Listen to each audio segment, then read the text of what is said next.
Chapitre 3. Laissez fleurir la joie. Ouvrez les guillemets. La joie est une puissance, cultivez-la. Fermez les guillemets. Le Dalai Lama. La joie ne se commande pas, elle s'invite. On ne peut pas décider d'être soudain en joie. Nul n'a prise sur cette émotion qui n'apparaît que lorsque certaines conditions sont réunies. Nous verrons ainsi dans les prochains chapitres comment accéder à une joie active et permanente à travers un processus de libération et de communion, de déliaison et de reliaison. Mais ne pourrait-on pas, par un état d'esprit ou des comportements spécifiques, favoriser l'émergence de joie profonde, même si elle reste encore éphémère ? Serait-il possible de créer un climat qui permette à la joie d'advenir et de s'épanouir ? Comme le dit l'écrivain Mathieu Thérence, ouvrez les guillemets, la joie n'est pas volontaire, elle ne se décide pas plus qu'elle ne se décrète. Il faut fuir comme la peste ce qui en vendrait la recette. En revanche, la joie exige un climat favorable, un état d'esprit pareil à un état de grâce. Le climat favorable se favorise. Fermez les guillemets. J'ai en effet pu constater qu'il existe un état d'esprit, un certain nombre d'attitudes, de manières d'être qui nous permettent de créer ce terreau propice à la venue de la joie. J'en retiendrai ici quelques-unes, mais on pourrait bien entendu en ajouter d'autres. L'attention, la présence, la méditation, la confiance et l'ouverture du cœur, la bienveillance, la gratuité, la gratitude, la persévérance dans l'effort, le lâcher-prise, la jouissance du corps. L'attention. L'attention, c'est d'abord ce qui nous permet d'être reliés à nos sens. Bien souvent, nous sommes accaparés par 1000 tracas, et l'esprit ainsi encombré, nous ne sommes guère attentifs à ce que nous vivons. Nous travaillons tout en pensant à autre chose, au dîner du soir ou au prochain week-end. Nous cuisinons, mais nos pensées vagabondent vers les dossiers qui s'empilent sur notre bureau. Nous nous promenons, mais nous sommes ailleurs. Or, si nous admirons un paysage en pensant à la feuille de sécurité sociale que nous n'avons pas encore remplie, il y a très peu de chances que la joie advienne en nous. La joie est souvent déclenchée par une expérience sensorielle. Si nous regardons ce même paysage en étant attentifs à l'harmonie des formes, à la perspective, aux couleurs, à la lumière, au parfum, au bruit ou au silence, nous pouvons peut-être, car rien n'est garanti, nous sentir envahis par une émotion de joie, parce que la beauté de la nature nous touche en profondeur. Les plus grandes joies que j'ai ressenties dans ma vie sont souvent nées ainsi. Quand je me promène, mes sens sont en éveil. Je guette un rayon de lumière dans le sous-bois, un mouvement de houle sur l'océan, une perspective qui s'ouvre au hasard d'une randonnée en montagne. Regarder, écouter, toucher, sentir, goûter, c'est avant tout ce qui prédispose à la joie, lui donne une opportunité d'advenir. Pourquoi ? Parce que lorsque nous sommes attentifs, nous nous laissons habiter par nos sens, par ce que nous écoutons, sentons, contemplons. Nous sommes dans l'ici et le maintenant. Il m'arrive souvent d'écouter de la musique en travaillant ou en me livrant à une autre occupation. Dans ces moments-là, la force des notes me transporte, rarement. Mais il m'arrive heureusement aussi de me concentrer uniquement sur la musique. Et les yeux fermés dans le noir, je déguste la messe en ut mineur de Mozart, The Lamp Lies Down on Broadway de Genesis, le Miserere d'Allegri, Songs from a World Apart de Levon Minassian, les variations Goldberg de Bach, Tubular Bells de Macclesfield, Corpus Christi 2 de Logos ou le Köln Concert de Keith Jarrett et tant d'autres encore. Je me laisse remplir par la musique et parfois la joie surgit en moi. J'apprécie d'autant plus les joies sensorielles qu'il m'a fallu un long cheminement avant de réussir à les appréhender. Enfant, j'ai connu certaines souffrances d'ordre affectif qui m'ont conduite à me réfugier dans mes pensées, dans l'imaginaire. Je me suis donc en partie déconnectée de mes émotions et de mes perceptions sensorielles. Jeune adulte, j'ai dû suivre une thérapie de la perception, la méthode Vitose, j'ai appris à toucher et à décrire ce ressenti, c'est-à-dire à accueillir et à identifier les émotions qui accompagnent les perceptions. J'étais sortie de mon corps, je me suis entraînée à l'habiter. Cela impliquait aussi pour moi d'accepter la souffrance, les perceptions désagréables, les émotions négatives dont je me protégeais en les fuyant. Cette thérapie m'a aidée, je l'ai complétée une dizaine d'années plus tard par une gestalt thérapie qui m'a permis de ressortir des émotions refoulées, enfouies dans ma mémoire corporelle, de travailler sur elles, d'éprouver des colères, des tristesses, des peurs. Pour l'avoir ainsi vécu, je me suis convaincue que tel est le premier pas à effectuer pour accueillir la joie. Il nous faut réapprendre à voir, à toucher, à regarder, à sentir, mais aussi à ressentir intérieurement, à ne pas nous couper de nos émotions. Pour cela, il faut aussi savoir donner du temps aux choses. La joie naît rarement d'un simple choc, d'une sensation fugitive, d'un paysage entreaperçu, de 3 notes captées en passant. Il s'agit de laisser notre corps et notre esprit se faire envahir par nos sensations pour que naisse la joie. Mais cette connexion à nos sens implique aussi de consentir à la possibilité d'émotions plus négatives comme la tristesse, la colère ou la peur. La présence. Thich Nhat Hanh, un grand maître bouddhiste vietnamien qui vit depuis 1969 en France, a coutume, quand on l'interroge sur les meilleures techniques de méditation, de répondre ceci. Lavez votre bol, mais faites-le comme si vous laviez le bébé Bouddha. Mère Teresa avait elle aussi son propre mantra. Quand vous soignez un lépreux, faites-le comme si vous soigniez le Christ.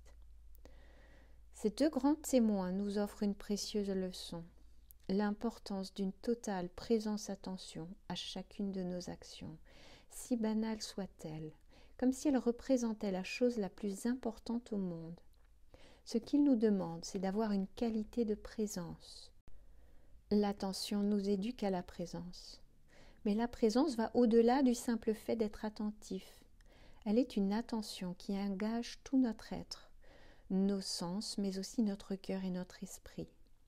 On est attentif quand on regarde bien, quand on écoute bien, quand on goûte bien.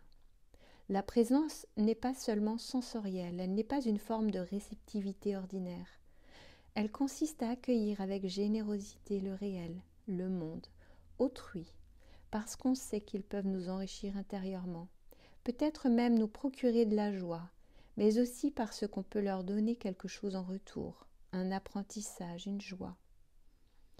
Ce qui fait la valeur d'une vie n'est pas la quantité de choses que nous y avons accomplies, mais la qualité de présence qu'on aura placée dans chacune de nos actions. Dans nos sociétés occidentales contemporaines, la quantité prime toujours. Nous sommes avides de multiplier les expériences. C'est à cette aune que l'on estimera avoir eu une vie riche. Lorsqu'ils voyagent, certains recherchent les circuits les plus complets, ceux qui leur permettent de visiter, ou plutôt de survoler au pas de course, le plus grand nombre de pays, de villes, de musées. Beaucoup ne prennent pas la peine de regarder, de savourer ce qu'ils découvrent. À peine arrivés sur un lieu, ils se jettent sur leur appareil photo pour prendre un selfie, lancent un coup d'œil aux monuments, aux paysages pour constater qu'ils ressemblent bien aux cartes postales et repartent aussitôt. Je fuis ce genre de voyage et lorsque je visite un lieu, j'ai décidé depuis longtemps de ne plus prendre de photos, ou bien alors seulement au moment de repartir d'un site que j'ai pu longuement apprécier, sentir, déguster, sans autre préoccupation. Et combien de belles joies j'ai pu ainsi goûter. Lors de mes voyages, je suis également frappée de voir des colonnes de touristes visiter un pays, sans jamais prendre le temps, sans même en éprouver le besoin, semble-t-il, de parler à ses habitants, aux marchands de rue, aux conducteurs de bus, bref à toutes ces personnes qu'ils côtoient sans un regard ni un mot pour elles. Après la chute du régime de Ceausescu en Roumanie, on a vu défiler sur nos écrans de télévision les images effrayantes, insoutenables, d'orphelinats où des milliers d'enfants étaient entassés, oubliés de tous. Ces petits-là souffraient de bien des maux. Le plus terrible, on le voyait sur les visages, sur les corps, était l'absence d'attention. le manque de présence. Personne n'avait porté sur eux un regard d'amour, ne les avait rendus présents au monde. Outre l'évidence des premiers soins, de la nourriture, d'un abri, créer cette relation, instaurer cet échange était pourtant une des conditions de leur survie. On sait qu'un bébé qui n'a pas eu d'amour, de parole, de présence affective, d'attention durant les premiers mois de sa vie en gardera de lourdes séquelles. Comme d'autres jeunes, après mon bac, j'ai voulu voyager et m'engager quelque temps dans une action humanitaire. Je suis partie en Inde où j'ai œuvré à Calcutta dans un mouroir fondé par Mère Teresa. Le personnel d'encadrement était très préoccupé par la logistique, l'ordre, les diverses tâches administratives et ménagères, l'organisation des dortoirs, de la cuisine, le respect des horaires. Malgré ce fonctionnement efficace, je me sentais mal à l'aise. Les personnes mourantes, allongées les unes à côté des autres sur des nattes, à même le sol, avaient été pour la plupart recueillies par les missionnaires de la charité dans la rue. Elles recevaient bien sûr toutes sortes de soins, mais ce n'est pas ce qui les réconfortait le plus. Un matin, j'ai eu envie de m'arrêter. Je me suis approchée d'un homme mourant, je me suis assis près de lui, je lui ai pris la main, je lui ai parlé. Certes, il ne me comprenait pas, je m'exprimais en français, il ne connaissait que le hindi. Mais peu importait, j'établissais ainsi une relation. J'ai commencé à lui masser la tête avec douceur. Nous ne nous sommes pas quittés des yeux. Je continuais de toucher sa nuque, ses épaules, son visage. Des larmes se sont mises à couler le long de ses joues creusées. Je sentais monter en lui une joie qu'il me transmettait progressivement, et je fus bientôt à mon tour envahie de joie. Là, j'ai vraiment compris que le plus important dans ces moments est tout simplement d'être présent à l'autre. Tenir une main, caresser un visage, parler, rester dans une ouverture du cœur et dans une qualité d'être. En retour, on ressent très profondément ce que l'autre nous donne, un regard, un sourire qui nous bouleverse. Après cet épisode, j'ai demandé aux responsables du mouroir de me décharger de certaines activités matérielles pour pouvoir me consacrer totalement à l'accompagnement des personnes, pour leur offrir ma seule présence. La méditation. L'une des expériences qui peuvent nous aider à développer nos qualités d'attention et de présence est l'exercice de la méditation. Je m'y suis initiée en Inde, dans le contexte bouddhiste, auprès de lamas tibétains, à la même époque où je m'étais engagée auprès des mourants de Calcutta. Je m'étais rendue à Dharamsala, petite ville du nord de l'Inde où siège le gouvernement tibétain en exil, et où le Dalaï Lama, ainsi qu'un certain nombre de ses compatriotes, ont trouvé refuge. Je ressentais le besoin de cette initiation. Les bases de la méditation sont très simples. Il suffit de s'asseoir dans la position qui nous convient, dans un lieu où l'on ne sera pas dérangé, de bien respirer, de faire silence à l'intérieur de soi et d'observer ce qui se passe. On reste attentif à soi et au monde. On entend des bruits, on ressent sa respiration, on prend conscience de son corps, de l'ancrage corporel. Si on éprouve une douleur, on la constate, on ne s'y attarde pas. On respire sans se focaliser sur sa respiration. Nos pensées arrivent, elles passent, on les observe sans s'y attacher.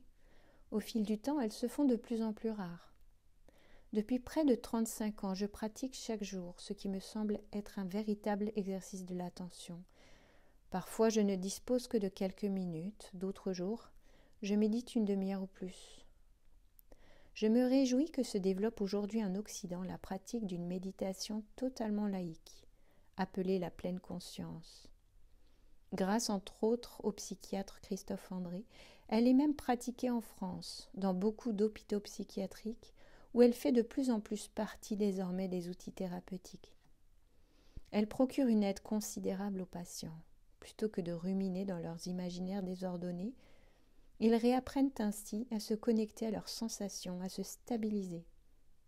On médite aussi dans les prisons, dans certaines entreprises, voire les écoles. J'ai un seul regret. Je me méfie du terme « pleine conscience » qui en français est entaché d'une certaine ambiguïté. Selon notre définition cartésienne, la conscience est réflexive. Or, la pleine conscience ne consiste ni à penser, ni à réfléchir, mais simplement à être attentif. En anglais, cette pratique se nomme mindfulness. Je préférerais la nommer pleine attention. Ce terme me semble plus judicieux, puisque cette méditation consiste à être de simples observateurs de ce qui se passe en nous, sans chercher à comprendre ni à réfléchir. L'un de ses principaux objectifs est de développer une qualité d'attention et de présence. Grâce à cette pratique, on devient généreusement attentif, y compris à soi-même. Et on voit émerger tant de choses. Au cours de cet exercice, des émotions se libèrent, des lumières surgissent et des joies profondes peuvent même advenir. Ce sont souvent des joies sans cause, qui ne sont reliées à aucune pensée, à aucun objet en particulier, mais simplement au fait d'être là, d'exister, d'être présent de manière bienveillante et attentive à soi-même et au monde, dans une totale disponibilité. Quand une telle joie survient en moi, je ne bondis pas, je ne saute pas, je n'applaudis pas, je continue de méditer. Immanquablement, je sens se dessiner un large sourire sur mon visage. Et si j'ouvrais les yeux, mon regard serait sans doute lumineux. Une respiration très ample, très profonde s'installe en moi, et il m'arrive de ressentir le besoin d'écarter lentement les bras dans un geste d'accueil, comme si j'allais à la rencontre d'un ami cher. Parfois, plus rarement, monte du plus profond de mon esprit de la tristesse. À la place du sourire, ce sont les larmes qui coulent.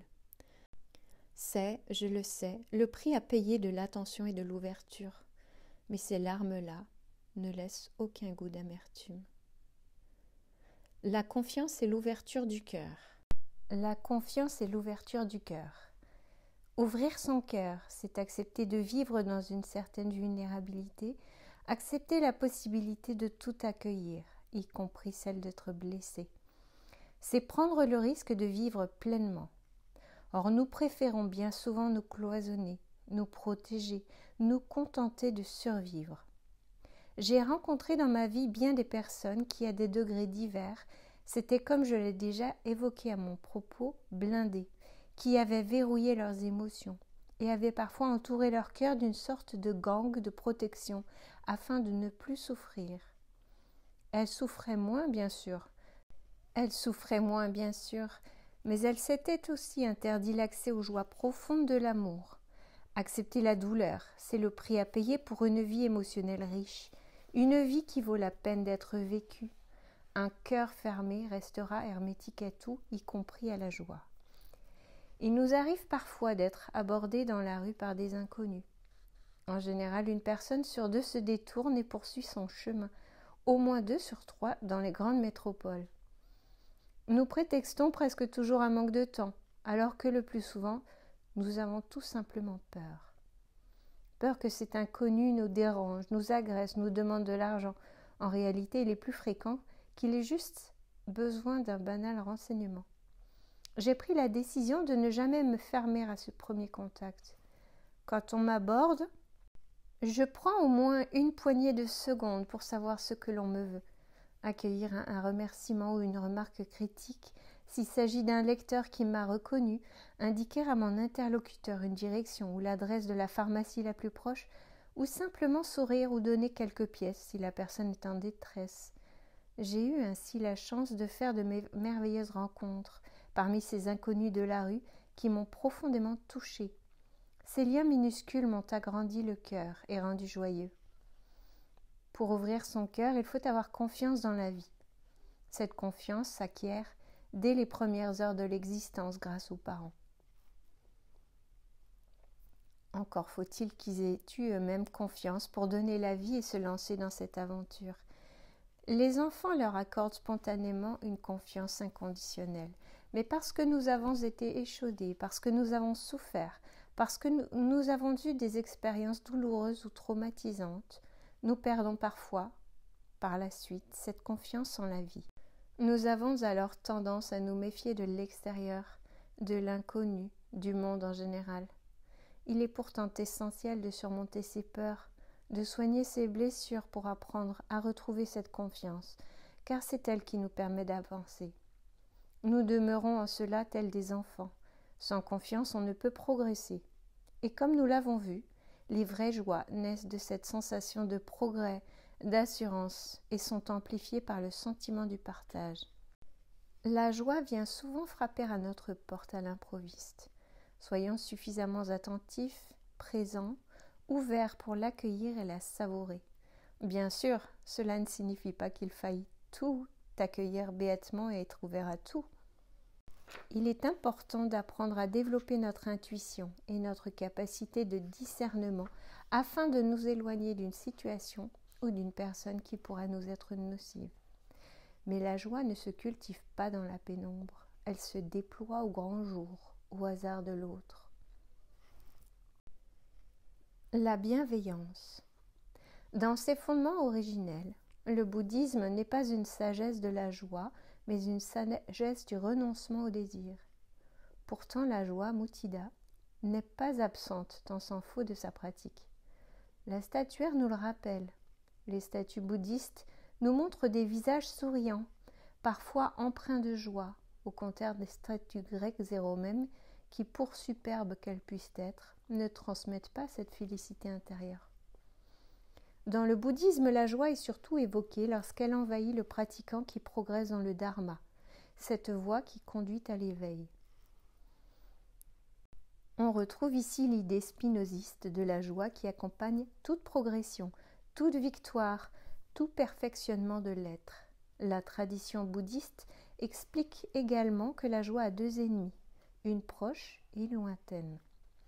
L'ennemi proche est l'euphorie, cette joie superficielle suscitée par un attachement au plaisir mondain. C'est la joie passive décrite par Spinoza. L'ennemi lointaine est l'envie, cette passion triste liée à la réussite ou au bonheur d'autrui. La joie, au contraire, est le fruit d'un amour altruiste qui consiste à se réjouir du bonheur de l'autre.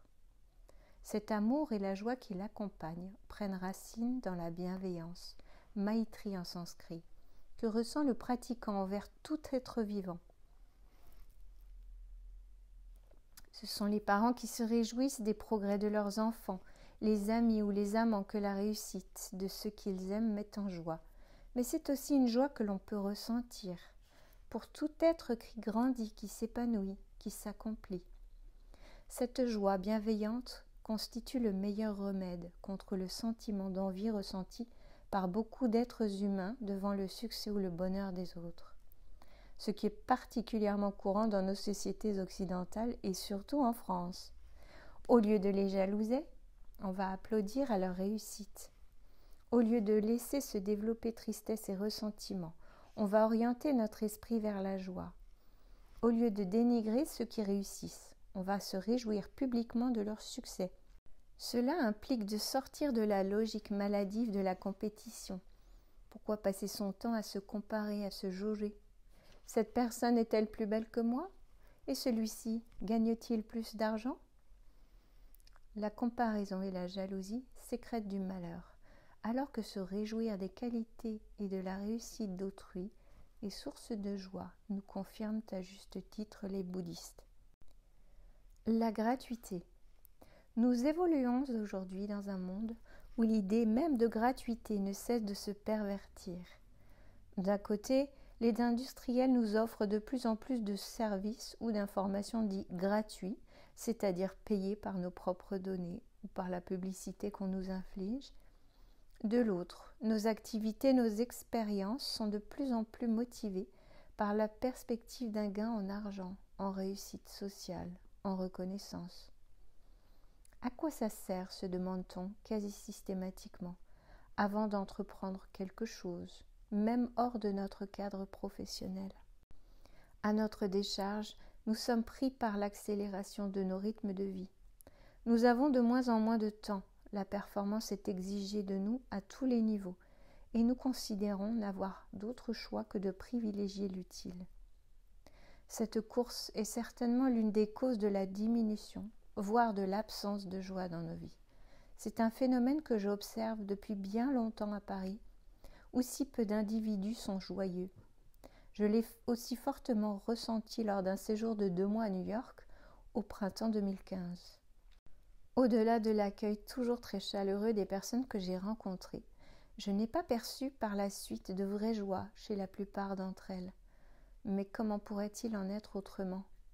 J'ai vu tant de gens stressés, voire épuisés, soumis à une constante pression professionnelle et sociale, ne prenant jamais de vacances pour se ressourcer. Pour que la joie puisse fleurir, ne restons pas dans cette constante dimension utilitaire qui nous interdit l'ouverture et la disponibilité. La joie survient bien souvent quand on n'attend rien, quand on n'a rien à gagner. J'ai fréquemment l'occasion de faire des conférences ou des séminaires devant un public nombreux. Je suis parfois rémunérée, même si je demande toujours aux organisateurs de permettre un accès à prix modéré, voire gratuit, à ceux qui disposent de très faibles ressources. Mais à côté de ces moments utiles, je m'attache à accepter des demandes de petites associations, de librairies de quartier qui connaissent bien mon travail et insistent parfois pendant des années pour que je vienne m'exprimer chez eux. Or, ces rencontres, qui ne me rapportent rien sur le plan matériel, sont souvent des moments très chaleureux de joie partagée.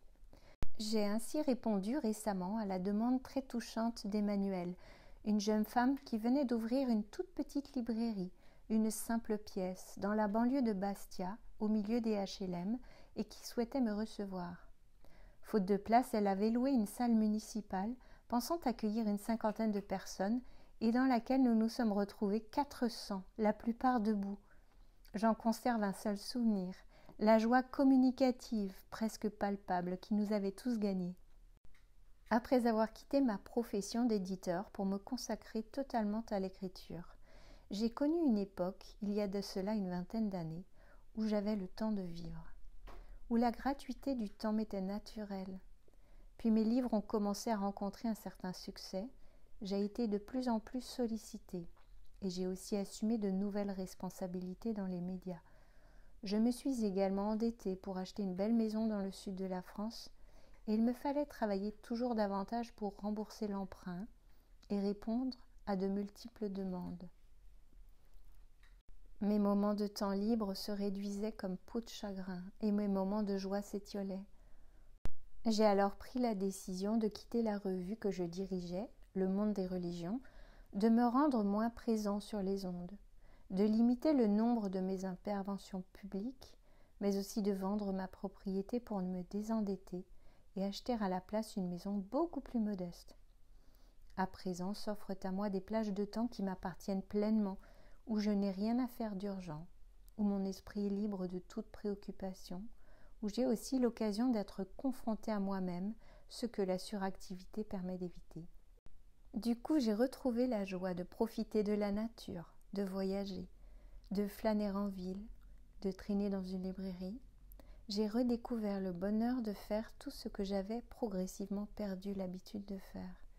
Je m'ouvre à nouveau gratuitement à la vie. La gratitude. J'ai conscience d'avoir beaucoup reçu de la vie. J'ai eu la chance d'avoir des parents cultivés, auprès desquels j'ai énormément appris.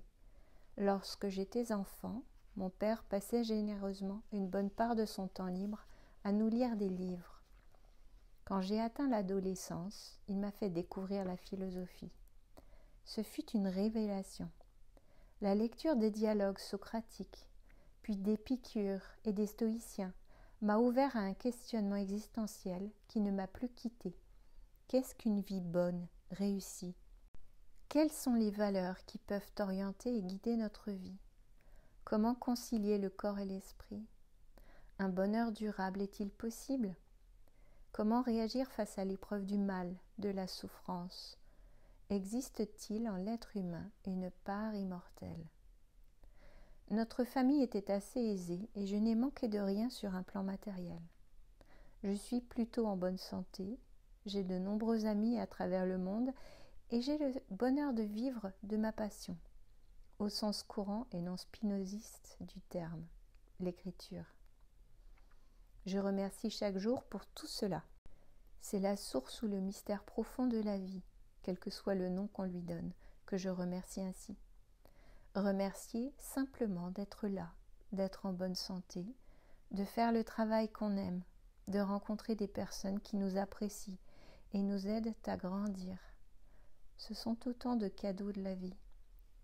N'attendons pas de vivre une épreuve pour en avoir conscience.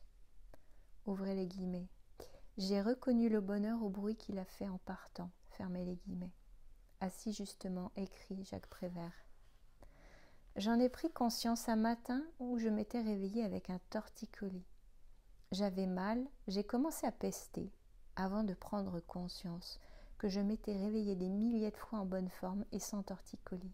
Comme autant de miracles. Depuis ce jour, c'est devenu une habitude. En me réveillant, je commence ma journée en remerciant. Et cela me met en joie.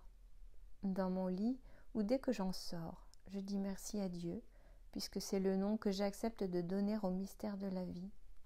Mais on peut se contenter d'un merci à la vie. Merci d'être en vie, d'avoir envie de vivre cette journée, d'avoir tant de possibilités de me réjouir. Je ne peux plus commencer une journée sans exprimer cette gratitude. Je fais la même chose quand je vais me coucher. Il fut un temps, pendant de trop longues années, où je n'arrivais pas à m'endormir. Au moment de fermer les yeux, tous les soucis de la journée me revenaient en tête. Plutôt que de lâcher prise, j'envisageais des solutions, des regrets surgissaient et autant de nouveaux problèmes. Notre mémoire retient davantage le négatif que le positif. Cette aptitude est liée au processus même de l'évolution. Pour survivre, l'être humain a appris à mémoriser les dangers, les peurs. Mais nous ne sommes plus à l'âge des cavernes. Nous devons nous entraîner à sortir de ce processus biologique inconscient, voire à l'inverser, et mémoriser d'abord les bons moments. Une amie québécoise, Christine Michaud, qui enseigne la psychologie positive, m'a donné ce petit truc. Juste avant de s'endormir, se remémorer et ressentir de la gratitude pour 5 événements positifs, même minimes, qui se sont déroulés au cours de la journée. Une bonne nouvelle, une rencontre agréable, une lecture, quelques moments de plaisir. Depuis, je m'endors beaucoup mieux, souvent le cœur en joie. La gratitude, c'est d'abord remercier la vie, ne pas se montrer ingrat envers elle. Mais c'est aussi savoir lui rendre ce qu'elle nous a donné. La vie est un échange permanent. Nous recevons, apprenons à donner. Et donner, c'est aussi transmettre, y compris un savoir. J'ai choisi d'écrire des livres que l'on appelle grand public, car accessibles, lisibles par tous, plutôt que les ouvrages savants auxquels me destinait ma formation universitaire. J'ai publié de tels livres et dirigé 3 encyclopédies, et heureusement qu'il en existe, mais bien peu sont ceux qui les lisent.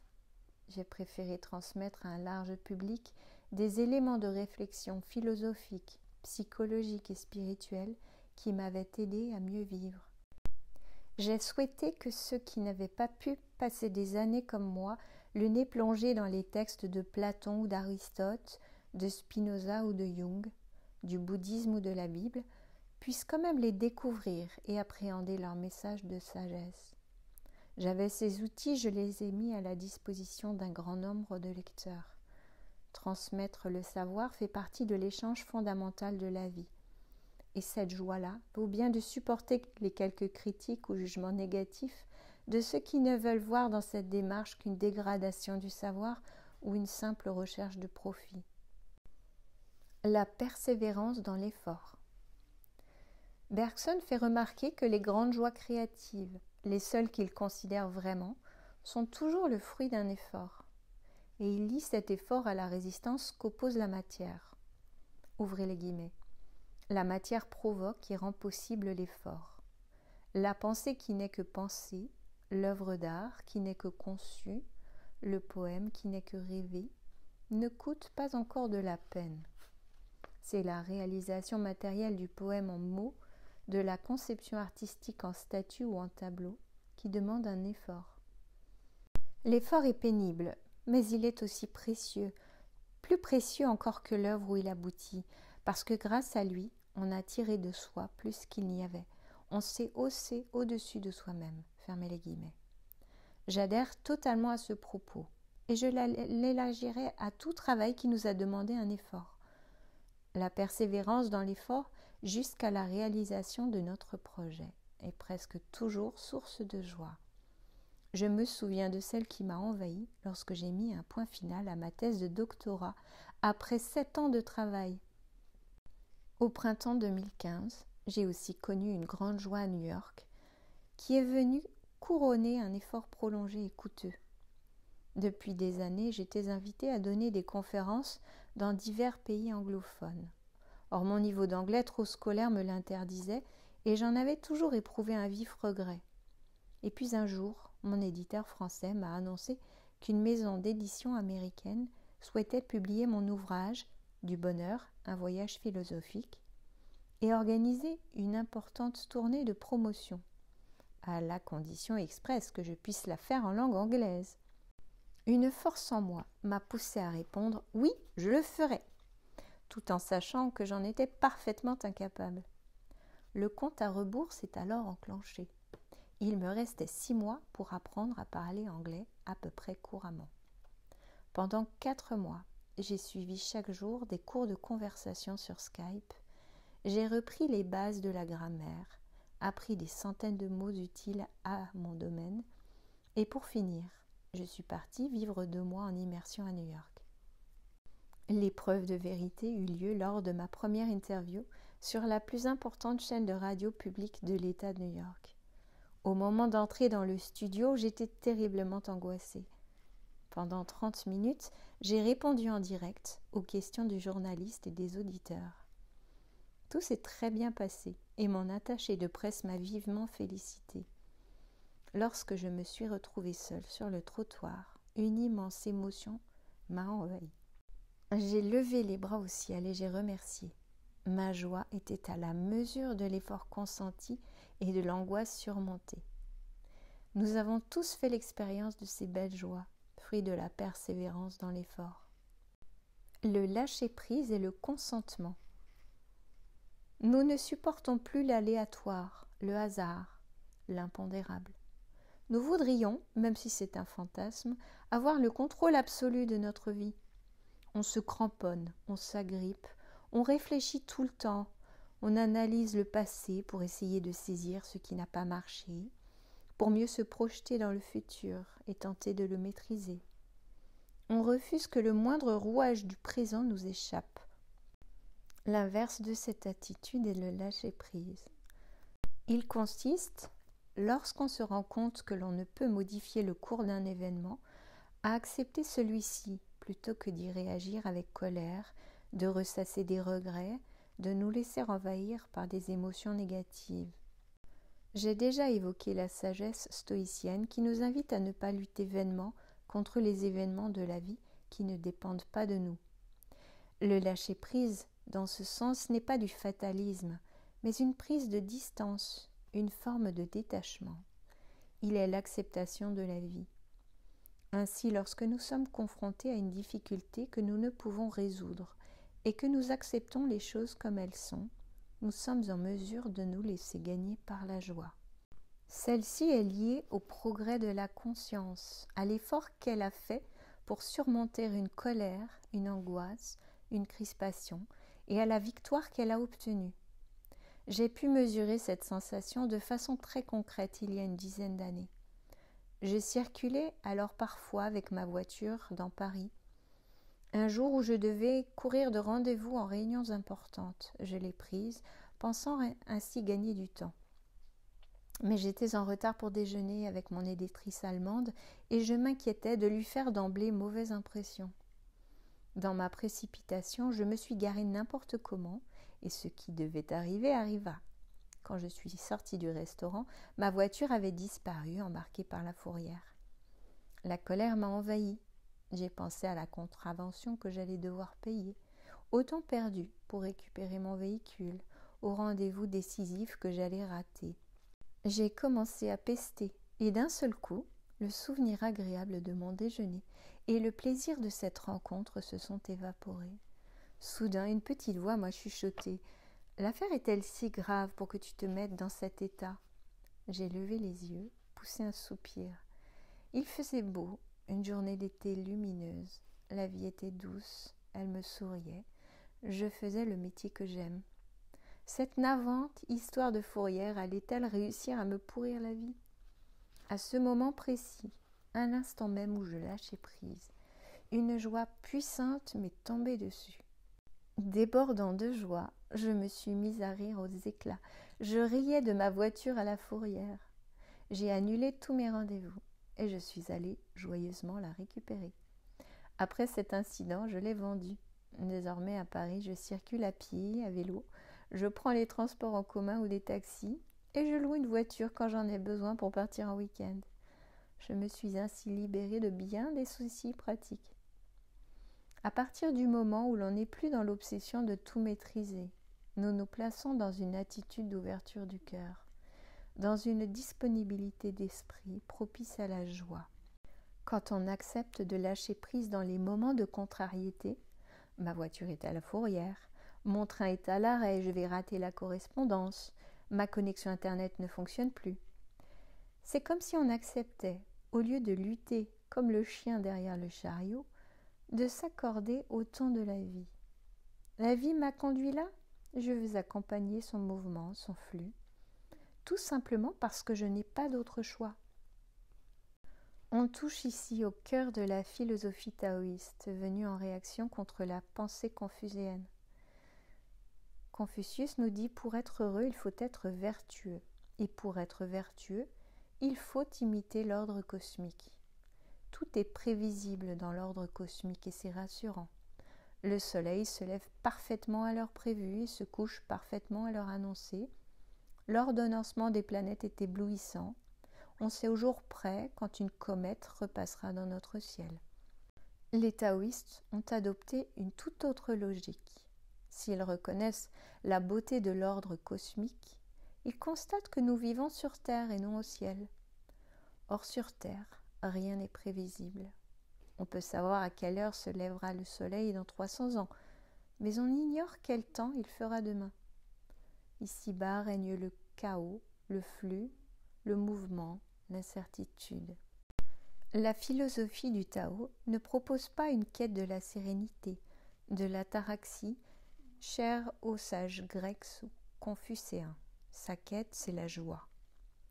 Son chemin, c'est l'accompagnement joyeux, le cœur ouvert, du flux naturel de la vie. Un des plus grands penseurs taoïstes se nomme Zhuangzi. On sait peu de choses sur lui, sinon qu'il a vécu au IVe siècle avant notre ère. Sans doute a-t-il succédé au fondateur Lao Tzu.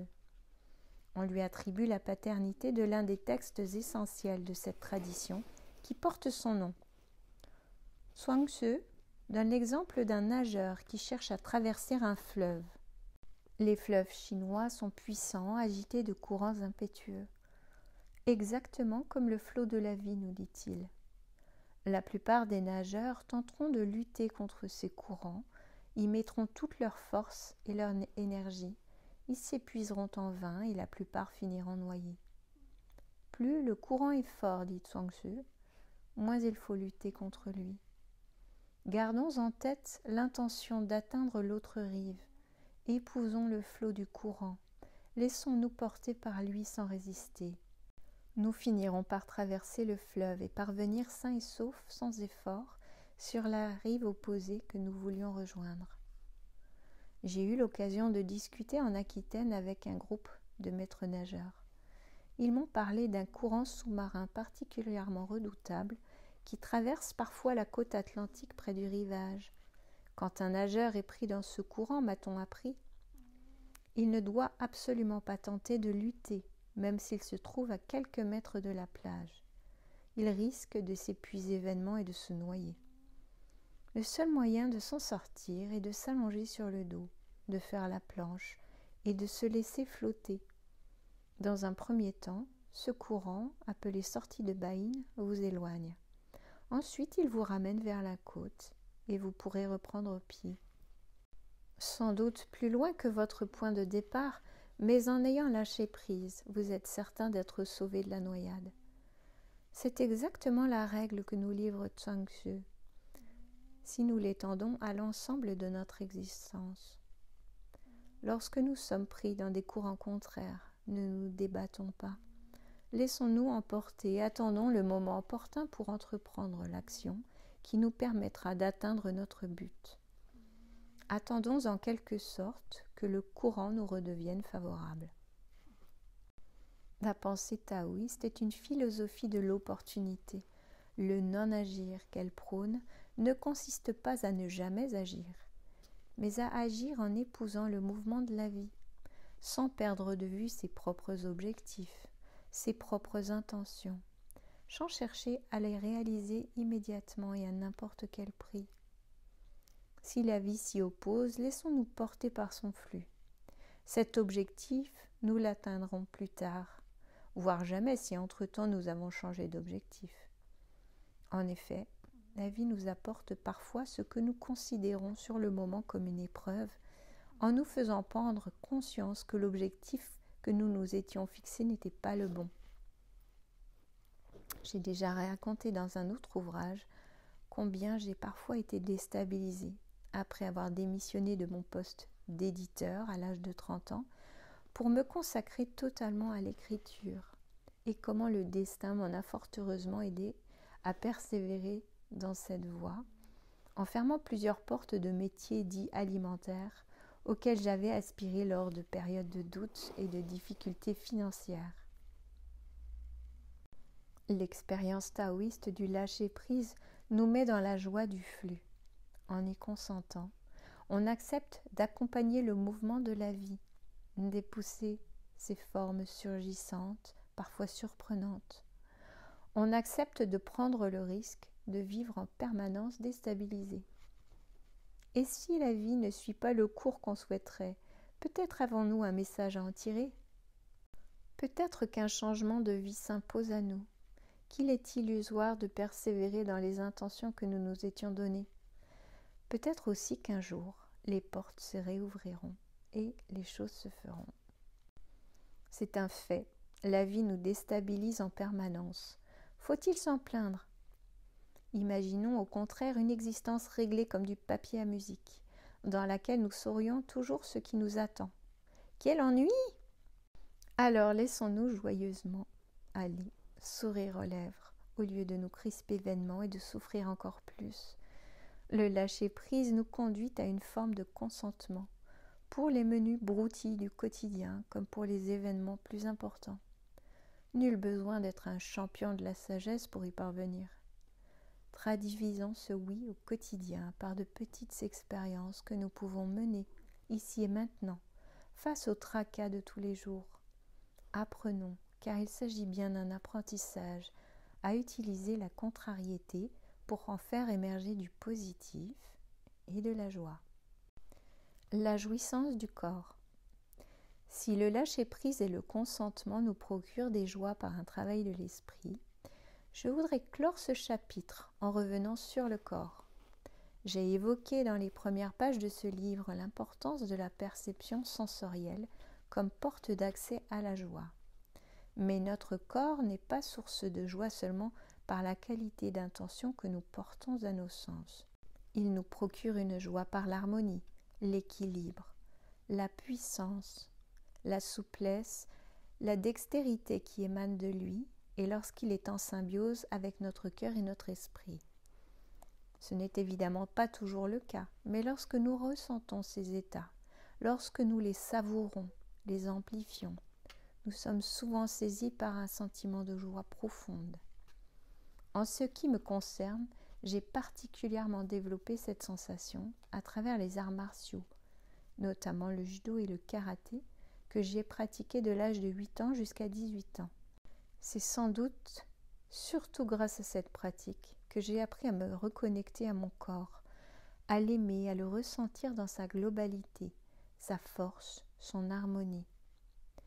La vitesse des déplacements, la précision des gestes, la juste tension des muscles procurent un sentiment de joie de vivre, de puissance d'exister. C'est aussi ce que nous pouvons ressentir lorsque nous nageons, courons, dansons et même simplement lorsque nous marchons. Quand je suis en bonne forme physique, il m'arrive parfois de transformer la mécanique de mes pas en marche consciente, qui procure cette jouissance d'un corps sain, épanoui. C'est une forme de méditation que le Bouddha enseignait ainsi à ses disciples, ouvrez les guillemets. Fixez votre attention sur la marche avec les facultés de vos sens tournées vers l'intérieur et l'esprit qui ne s'échappe pas, fermez les guillemets. Il m'arrive aussi de bondir, de danser. Je me laisse aller à d'amples mouvements. Évidemment, cela m'arrive plus souvent lorsque je randonne dans la nature que lorsque j'arpente les couloirs et les trottoirs des villes. Mais j'adore ressentir et amplifier cette exultation du corps. C'est évidemment aussi l'expérience que nous faisons dans les relations sexuelles. La joie de faire l'amour en étant pleinement attentif à tous les délices sensoriels. Et cette joie est décuplée lorsque notre cœur vibre à l'unisson avec celui de notre partenaire. La jouissance peut alors devenir une véritable expérience sacrée. Nous sommes pleinement présents à nos corps, à leurs étreintes, à l'osmose de nos âmes et de nos cœurs. Nous vivons une expérience où notre moi se dilate, où nos égos explosent, où nos pensées s'arrêtent, où nos deux êtres ne sont plus qu'un, tout en nous sentant reliés à l'univers entier. Cela n'arrive pas tous les jours, mais quelle puissance de vie et de joie nous pouvons ainsi expérimenter à travers la sexualité. Il est donc capital de prendre soin de son corps, de tout faire pour le maintenir en bonne santé, par une nutrition saine et équilibrée, un bon sommeil, de l'exercice physique. Schopenhauer, qui était pourtant fort sceptique sur la question du bonheur, affirmait que la chose la plus importante pour être heureux consistait à marcher au moins 2 heures par jour, et si possible dans la nature. Il est certain que l'entretien de notre corps, l'amour que nous lui portons, sans qu'il devienne excessif ou exclusif, la capacité que nous avons à le ressentir et à l'unir harmonieusement à notre esprit, sont une condition essentielle à l'éclosion de la joie.